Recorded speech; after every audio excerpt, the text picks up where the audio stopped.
전두환 손자의 이 갑작스러운 그 인터뷰가 있었습니다. 근데 인터뷰는 이제 더 탐사하고 했다고 하는데 내용은 이틀 전부터 많이 나갔어요. 그래서 많은 분들이 이제 이걸 보고 계신데 중요한 거는 이제 우리는 이제 더 탐사하고는 이제 역방향으로 리뷰를 해봐야 되니까 벌써부터 이제 저쪽에서 우리 아이는 환자다.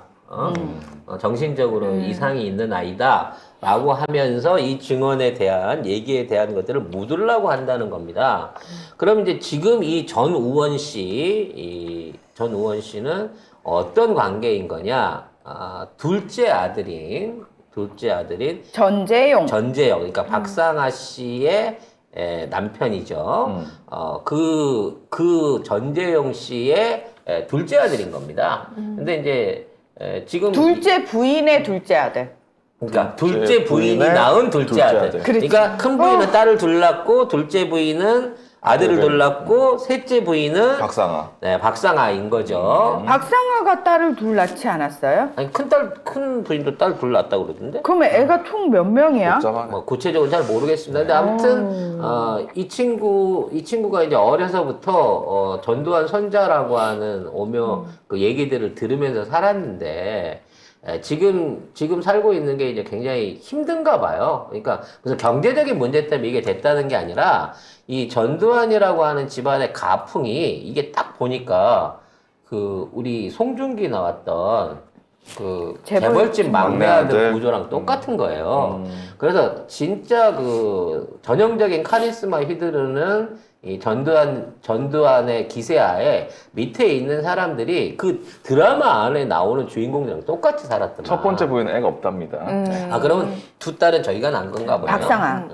근데 중요한 건 얘가 어렸을 때부터 보기에 얘는 이제 태어났을 때 이미 할아버지가 실권을 해 있는 상황이었지만 집에 돈이 마른 적이 없다는 거예요, 기본적으로.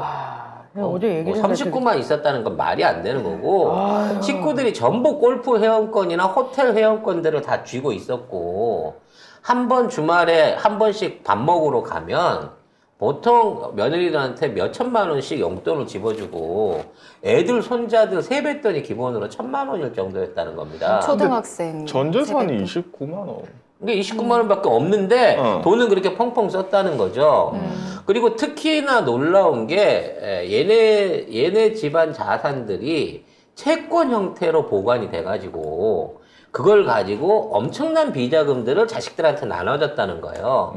하지만 큰 재산은 철저하게 장자 승계의 원칙으로 인해 가지고 이른바 큰아버지한테 전부 다 모든 권한이 돌아가 있었고 나머지 비자금들은 채권 형태를 통해서 가짜 비상장 회사들을 통해 가지고 돈 관리가 됐었는데 그 비상장 관리 회사를 관리하고 돈을 넣어주던 사람들은 할아버지와 인연이 있는 가정부들이거나 경호원들이었다는 거죠. 그래서 자기 자신은 이제 많이 받지를 못한 거예요. 이게 둘째 아들의 또 둘째 아들인 거니까 자기는 직접적인 재산을 못 받았지만 가짜 그러니까 회사 지분 형태로 해갖고 상속을 일부 받았고 현금은 이제 할머니가 송금을 통해서는 어떻게 현금을 그렇게 많이 받았다라는 얘기를 하는 거죠.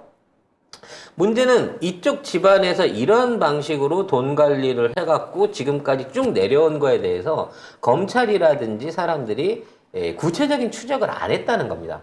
특히나 윤 정부가 들어오고 나서는 더더욱 그게 줄어들었고 윤석열이 당선되니까 이제 우리는 덜 시달릴 것이다 라는 쪽에서 이게 좋아 있었다는 거죠, 가족들이. 그래서 이제 얘네들이 채권을 통해서 많은 돈을 은닉을 했고 이걸 현금화해 갖고 돈 관리를 하고 있으며 흥청망청 썼다. 그리고 대부분의 돈은 장자인 전제국이한테서 관리가 되고 있는 상황인 거고 그 이외에 나머지 생활비들은 전부 다 이순자가 주도해 갖고 나눠주고 있다라고 하는 얘기를 한 거예요. 그래서 음모론적인 얘기지만 이 할아버지 때문에 너무 조사를 받고 대외적으로 신경이 쓰이니까 가족들이 할아버지가 돌아가시면 좋겠다라는 생각들이나 얘기들을 많이 했었다고 합니다. 그래야지 검찰 수사가 중단이 되기 때문에. 그래서 실제로 건강하던 할아버지가 갑자기 치매가 걸렸다고 하고 암이 걸려서 갑자기 몇 년 사이에, 요 몇 년 사이에 돌아가시게 된 거에 대해서 손자로서 개인적인 의심을 갖고 있더라고요. 근데 뭐 그거는 증명이 불가능한 거겠죠. 그냥 원래 이순자가 돌팔이 의사 노릇을 많이 했다고 합니다. 할아버지한테 주사도 직접 놔주고 손자들한테도 어릴 때 키 크라고 호르몬제를 놔줄 정도였다고 하니까 거의 뭐 얼뜨기 의사 행세를 했던 것 같아요. 그렇기 때문에 혹시라도 이게 뭐 검찰 수사라든지 여러 가지 그 시선 돌리기를 위해서 왜 이렇게 오래 사니? 그러면서 뭔가 작업을 쳤을 수도 있지 않을까 그런 얘기들도 했었습니다. 또 하나 놀라운 것은 이제 포인트를 말씀드리는 거예요. 원 포인트는 돈이 있었다. 지금도 있고 검찰은 안 쫓고 있다. 투 포인트. 전두환은 지 마음대로 집안에서 활동하고 자기 마음대로 끌어가던 아주 그 전제 가부장적인 할아버지였는데 식구들이 싫어했다는 거지. 그 존재를. 세 번째는 회고록이라고 해갖고 5.18 관련해서 그 전두환이 냈던 책 있잖아요. 이걸 이순자가 집필했다는 거예요. 그러니까 그 안에 있는 내용들은 대부분 이순자가 직접 쓰고 전제국이 거기에 관련해서 이거를 정리를 해가지고 이걸 낸 책이다라고 하니까 그 책을 낸 이유가 뭐냐라는 부분에서 우리가 다시 한번 생각해 볼 수 있는 거라는 거죠. 일종의 그 전두환에 대한 그 악행에 대한 무슨 물타기 같은 목적에서 쓰여진 책이었다는 거죠. 그래서 지금 있는 상황에서 이제 이 부분이 난 제일 중요하다고 포인트를 봅니다. 지금 있는 상황에서 제일 중요한 포인트는 지금 윤석열 정권하고 어떠한 형태로든지 이 전두환 정권이 연결이 돼 있는 고리가 종교 쪽에 있다라는 부분을 짚은 거예요. 즉 지금 얘네 아버지 전재영이가 백석대에서 신학 수업을 받고 있고요. 그리고 이미 전재용하고 박상아가 김장한 목사 방송에 출연을 해가지고 그렇게 했는데 김장한 목사가 좋아하는 그 이름이 뭐지? 김양재 목사라고 김양재라고 여성 목사가 있어요. 근데 이 여성 목사가 지금 전재영이를 전도사로 올렸다는 거야. 그러니까 아직 목사 수업도 아직 다 받지 않은 상태에 아직 있는 대학을 다니고 있다. 대학을 다니고 있는 사람인 건데 이 사람을 전도사로 올려가지고 말하자면 출연을 시켰고 이 전재영 부부가 극동방송에 나와가지고 모든 걸 회개하고 목회자의 길을 가겠다라고 얘기를 하고 있는 거고. 근데 극동방송은 원래 이혼한 사람을 아예 사람 취급 안 한대요. 그래서 노래도 이혼한 가수 노래 안 틀고 출연자도 안 하고 여자 출연자도 거의 안 하는데 이 김양재 목사만 여잔데 이 목사로 인정을 받고 있는 거예요. 전재영 부부도 출연을 시켜준 거고. 세 번째 결혼인데 출연시켰잖아. 심지어 이제 김양재 목사가 전재영에 대해서 이제 모든 걸 다 잃고 막 어렵고 힘들어서 우리 주님의 품 안으로 왔기 때문에 그러나 모든 걸 용서하고 안아줘야 된다. 이런 식으로 이제 포용을 하고 있다는 거죠. 근데 모든 걸 용서하고 안아줘야 된다고 하는 얘가 사실은 엄청난 비자금을 아버지 몰래 뽀려가지고 미국으로 튀었기 때문에 그 돈으로 갖고 부동산 사고 뭐하고 했기 때문에 여기에 대해서 집안 식구들이 안 좋게 보고 있고 지금 박상아를 만나기 이전에 지금 부인을 전두환 이순자가 너무 좋아해갖고 이뻐하고 있었는데 사실혼 관계가 유지된 상태에서 4년 이상을 불륜을 피워가지고 2007년에 결혼을 하거든요. 억지로 이혼을 하고. 그래서 그 4년 동안 그 할아버지, 그게 이순자와 전두환이가 미안해갖고 입막을 하고 돈을 엄청나게 줬고 어머니는 그 돈을 다 받아서 썼다. 그리고 나중에 이혼해줄 때도 엄청난 규모의 위자료를 받았다는 거예요. 그래서 이제 엄마가 갖고 있는 이 돈 자체가 따로 있는데 정작 아버지는 박사한테 미쳐가지고 할아버지가 그 그 밑에 있는 손자들을 위해서 나눠진 지분까지 전부 박상아 앞으로 돌리게끔 해갖고 나는 지금 가진 게 하나도 없다라고 고백을 하고 있는 거거든요. 그리고 뭐 돈도 뭐 다른 비상장 회사를 설립해서 그거를 뭐 경호원한테 주는 방식 해가지고 그것도 박상한테 넘기라고 형하고 자기는 그걸 사인을 했다는 거예요. 아버지가 시켜서 사인을 해서 결국은 뺑덕어멈이랑 똑같은 거지. 그래서 전부 다 박상아한테 자기들이 갖고 있는 재산 다 줘버렸고, 엄마가 아까도 얘기했죠. 이혼하면서 받은 돈이 남아 있어서 그걸로 생활하고 있다라는 수준인 거예요. 그리고 정작 박상아도 전재형하고 지금 사이가 별로 안 좋답니다. 왜냐면 전재형이 대통령 아들이고 뭐 이랬다고 해갖고 돈은 엄청나게 많은 줄 알고 했는데 막상 미국에 들어오고 나니까 추가적으로 돈이 더 안 오는 거야. 그래서 전재형이 갖고 있는 돈들을 박상아 가족들이 미국으로 전부 이민을 가갖고 그 안에서 관리를 하고 있는 것 같아요. 그렇기 때문에 생각보다 돈이 많이 안 됐기 때문에 전재형에 대해서는 불만이 많은 거고, 전재형 입장에서는 아버지가 좀 돈을 더 줬으면 좋겠는데 아버지 돌아가셨고, 큰형 입장에서는 너희 새끼 너 미국 갈 때 이미 그때 한 보따리 싸갖고 나갔잖아 라는 차원에서 추가적인 지원을 안 주고 있는 뭐 그런 이 드라마네요, 얘기를 하다 보니까. 근데 문제는 지금 이 세력들이 김장한 목사나 아까 뭐 김양재 목사 극동방송 등 또는 정광훈이 얘기도 나왔는데 정광훈 연결고리는 정확하게 딱히 뭐 모르더라고요. 어려워서. 근데 요런 기독교 백석대학교하고는 연결고리 찾은 거예요. 백석대학교에서 지금 하고 있으니까 어떤 형태로 입학했는지 뭐 뒤져보면 나오겠죠. 이런 애들하고 묶어져 가지고 일종의 카테고리 안에 전재형이 들어가 숨어 있다는 거지. 따라서 이러한 유착을 통해 가지고 앞으로 전두환 일가에 대한 재산 추징이라든지 추후에 여러 가지 다툼들에 대한, 아직도 이제 500억 넘는 추징금이 남아있지 않습니까? 그런 부분에 대한 것들을 막아내기 위한 작전이 진행 중이 아닌가라는 얘기가 이루어지고 있습니다. 특히 전두환 일가를 목표로 해서 2020년도에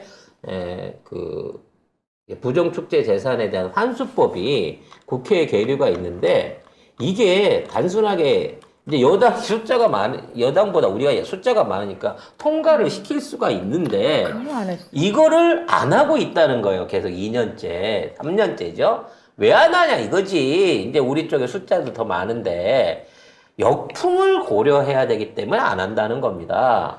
자, 그놈의 역풍. 이놈의 역풍, 아주 이놈의 이놈의 역풍 얘기하지 말고 이 부분에 대해서 민주당 안에서 좀 더 강경하게 법안을 몰아붙여가지고 지금 이제 그 일종의 비자금 고리들을 많이 얘기를 해줬어요. 나도 알 것 같아. 이순자가 갖고 있는 집 창고에 숨겨진 비밀 금고가 있고 그 안에 엄청난 규모의 채권이 있다 라는 설이 하나 있는 거고요. 그 다음에 관련돼 있는 업체들이 있어요. 뭐 보안업체 얘기도 하나 나왔었고, 하나는 이제 없어졌으니까 그렇고, 그 다음에 이제 가족들이 자주 다닌다고 하는 치과, 돌팔이 치과 이쪽에다가 또 엄청난 돈들을 이순자가 갖다 밀어 넣었다라는 얘기가 있고요. 이순자가 그런 불법 의료 항의 시술들을 평상시에 즐기는 어떤 자주 하는 사람이라고 하면 어떤 형태로든지 의료계를 통해야만 그런 약품들을 구할 수가 있거든요. 그러니까 이런 부분들을 파보게 되면 의외로 전두환은 쉽게 까볼 수 있다는 거죠. 전두환 일가에 관련된 밀린 재산들을. 근데 지금 전두환 손자가 새벽인가 유튜브 라이브를 하다가 마약을 투약을 했고, 그래서 막 위독하다라는 얘기가 있어요. 행설수사하던 와중에 현지 경찰한테 지금 체포된 것 같다라는 기사가 나왔습니다. 그래서 이렇게 멀쩡하게 아이고. 인터뷰를 하던 친구가 갑자기 마약범이 돼가지고 지금 뉴스에서 사라지는 속보가 추가로 딸려 올라왔습니다. 속보에 의하면 지금 중독 상태가 심각해갖고 병원에서 치료를 받고 있는데 위중하다라고 하는 얘기도 나오고 있다 그래요. 이러다 갑자기 죽으면 더 이상한 거 아닌가? 아무튼 증언은 남아 있는 거고요. 이번에 증언을 바탕으로 해서 이게 물론 정신과 기록이 진료 기록이 있습니다만 이 사람 살아온 인생이 그렇게 뭐랄까 평탄하지 않았기 때문에 이게 사실 제정신으로 살기 힘든 그런 환경 속에서 살아왔잖아요. 그래서 일부 약에 손을 댔거나 또는 뭐 정신적인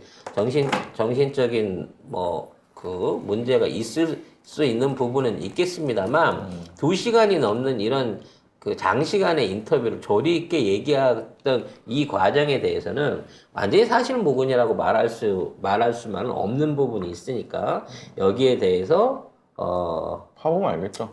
파봐야 되는데 근데 파겠나? 누가 파야? 한동훈이가 파겠어? 아니 윤석열이 뭐 전두환 옛날에 얘기할 때는 뭐 정치는 잘했다 이지를 했잖아요. 그렇지. 그러니까 뭐 팔 수 있겠어? 결국은 이제 분재주는 그 신부님하고 친한 관계로 해갖고 한두 단계 이상 맺어질 수 있는 거고요. 신부님 아니고 목사. 목사님. 신부는 죄송합니다. 저기 천주교고요. 요즘 종교가 하도 통합되다 보니까 정신이 없어요. 자, 이런 류의 주류들하고 지금 전재형이 어울리고 있다는 얘기는 어떤 형태로든지 국내 복귀를 지금 노리고 있는 게 아닌가. 미국에서 살기가 좀 퍽퍽해져가지고. 아니, 근데 미국 뭐- 시민권 지금 따려고 하고. 시민권 때문에 목사를 하는 거죠. 그리고 왜냐면- 목사를 우리 시민권을 아니 게 우리 쪽에서 목사라고 하는 확실한 직업을 갖고 건너가가지고 거기에 개척교회라도 하나 세워서 거기에서 정식으로 목사질을 하겠다라는 그래서 뭐 돈도 세탁할 수 있고 좋은 그런 거니까. 꿈이군요. 여러 가지. 교회가 돈 세탁하기에 그렇게 좋다는 걸 여러 처음 가지. 알았네. 원래 교회하고 절들이 다 그 돈 세탁 목적으로 해갖고 이용되고 세워지고 하는 경우들이 많습니다. 자, 아무튼 그래서 뭐 전두환에 대해서 뭐 그러니까 박근혜에 대해서 어떻게 생각하냐 뭐 이런 얘기 있었거든요. 그래서 그 사이비 종교에 빠진 박근혜를 떼어놓은 적이 있는데 그거에 대한 원한이 생겨서 우리 가족 공격했다 이렇게 그 말해요. 전두환과 박근혜 사이. 박근혜가 사이가 안 좋은 건 이 최태민하고 떼어 태민을 삼천교육대 보냈거든요.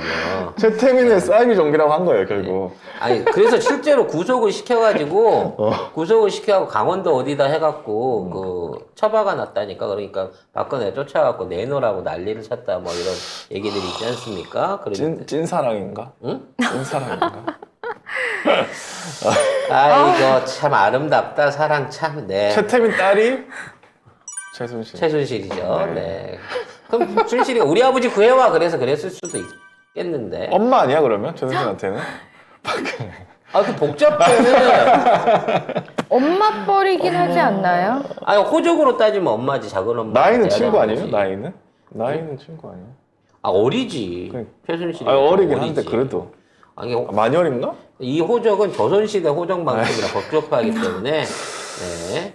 아무튼, 최태민에 대해서, 전두환이, 자기 권력 잡았을 때 한번 혼내준 이유 때문에 사이가 아직까지도 좋지 않다라는 것도 여담으로 남았습니다. 자, 이 정도 정리가 됐는데요. 정말 경고롭게도 발언 당사자가 지금 사실상 이게 이제 언론에 더 이상 노출될 수 없는 상황으로 매장이 돼버렸어요. 놀랍게도. 그러니까. 아, 이게 진짜 우연의 일치인 건지. 아니, 근데 어제 인터뷰 들을 때 되게 약간, 그래서 저도 그 인스타 안 하는데 찾아서 들어가 봤거든요? 근데 자기가 어디에 있는지 주소까지 올렸더라고. 뻔뻔하네. 아니, 그래서 약간 너무 순진하게 했던 거 아닌가. 할머니가 그랬대요. 나의 품으로 얼른 다시 돌아오라고. 네, 너 할머니 품으로 들어가면 할머니 주사 놔줄 것 같은데 너한테. 네, 무슨 주소인지 모르겠지. 무슨 주사인지 모르겠지만, 네, 아무튼 참. 안 하신 이분의 그 신변의 그 안위에 그 위협이 없길 바라고요. 어차피 공익 제보자로 나선 이상 가족의 죄를 털고 가족의 잘못을 밝히고 뺑덕어먼 같은 박상하게 복수하시기를 네, 글로리 한번 꼭 보시기를 네, 추천을 드리겠습니다.